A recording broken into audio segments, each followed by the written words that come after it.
I'm not necessarily asking here if you were surprised about Ben Simmons, but maybe just your reaction to hearing that he's not going to be returning for the Brooklyn Nets this year. Yeah, I long ago operated under the assumption we would not see Ben Simmons until next year, so it barely even registered on my Twitter onto the next thing. And it's just sad. You just hope we can come back and see the Ben Simmons that we used to see, 16, 6-6, all defense level defense, that guy. But the Nets really have moved on. When you look at what they got for Durant, what they got for Kyrie, all the picks they got, all of that stuff, they've kind of moved on to the next phase of the franchise with or without Ben Simmons. So it was kind of a shrug and a hope from me today.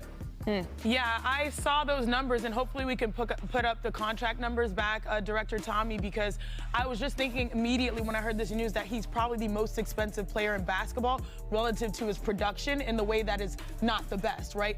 Only giving you, 6 points, 6 rebounds, 6 assists, career lows across the board, and you're paying him that much. That makes you very expensive in the worst ways possible. But when I think about the big picture here, the Nets, they can't afford to give up on a player like that because of the contract and the situation that they're in. Right. There are not many buyers there for it. But the big question here is, will Ben Simmons give up on himself? Like, it feels like we're witnessing him in this situation this season sort of give up on himself, because you think about confidence offensively. He was never really that huge offensive go-to player, even though he averaged double figures in seasons past. Right. But defensively is where he gets his bread and butter. And you look at, okay, if you're going to try to find defensive confidence, all right, what are the numbers? They're only 1 point better defensively when he's on the floor. And that, to me, is like another red flag. But I do think that the silver lining here is just the idea that he switched agency, he switched his representation. Right. Now they're saying let's reset for next year, and maybe that whole time will be a better fresh start for him to really feel better when he comes back. All right, I think the best way to say this is that we root for every player. We know how hard it is to get here. We know how hard it is to get drafted, a second contract. But do I have any emotional feeling towards it? Now, Jalen, how many guys you know played 6, 7 years and are selling insurance? Most. How many guys you know that played 8, 9 years and, we just never hear from again? Many. Many. So, we sit here because it's involved. We sit here because we're connected. But do we have any emotional connection to this? No, because we've seen it all before. We've seen players with all the talent in the world not make it. We've seen players with all the talent in the world decide to just move on and step away from the game. So when I look at this situation with Ben Simmons, yeah, we root for every player. I have not met a player that I don't root for the best. But when you ask me about Ben Simmons, I know a lot of guys like that. Because this is what we do. This is what we've done. I wasn't the best player on my AAU team. I wasn't the best player on my college team. A lot of guys don't make it out. If this is his story and this is how it finishes, then I wish him the best. I wish him nothing but love, and I wish that he just continues and lives his life and be happy. Richard, I think this is interesting just because of the great expectations. When he came into the league, he was like that prodigy. He was that phenom, right? Yeah. And there were great expectations on him. A lot of comps to LeBron James and how he was able to facilitate the ball. And then he goes to a team where he's successful. I think it's just this rapid decline that unfortunately is circumstantial. You look at the Brooklyn Nets overall. They had so many stars. They're all gone. And now the star remaining is the one that probably is the hardest one to try to revive. And that's a difficult place as a franchise. That's a difficult place as a player to be. It's been a transitional year, but nonetheless, we haven't seen any evidence to feel like we feel better about it, which is why, you're right. We've all been injured. We've all been injured. We all deal with the realities of the game. We've all been injured. But I think it's the expectations and the microscope on Ben Simmons that makes this unique. Don't care. So the job turnover and the volatility of it in the NBA is as risky as it gets in any professional sport. When we finish this season, there's going to be 80 guys that was on rosters this year that won't be on teams next year. That's part of a life. And when Ben Simmons got traded to the Nets, the first thing I saw was, okay, he was all NBA All-Star with Sixers. Yeah. Won't be All-Star with Nets. So now, psychologically, to both of you guys' point, as a player, is he going to have the mental fortitude once he gets back healthy to reinvent himself as a role player? Because that's what he's going to be called upon to be going forward. And lastly, this game is so very hard when you can't shoot.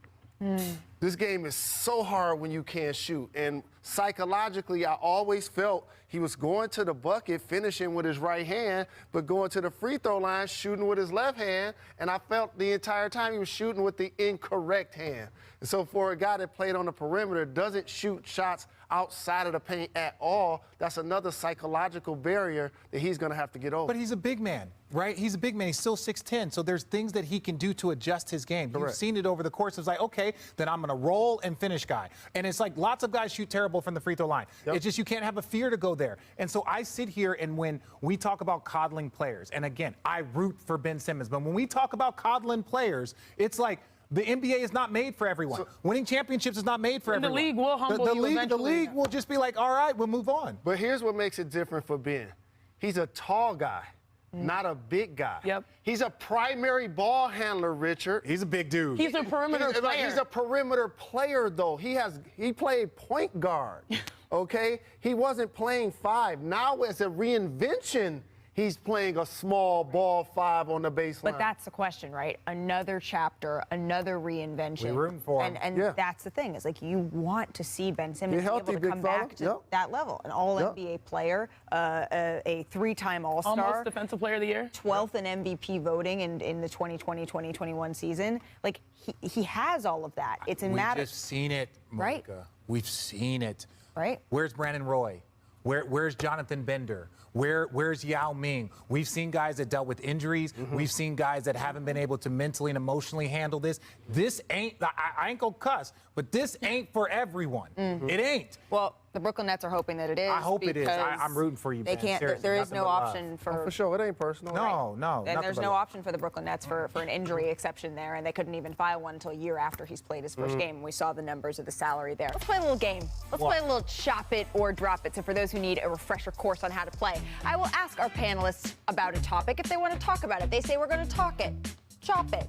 And if they want to drop it, you say we're going to drop it, and no one gets to talk about it. All right? Good? Got it. Great. Let's get it.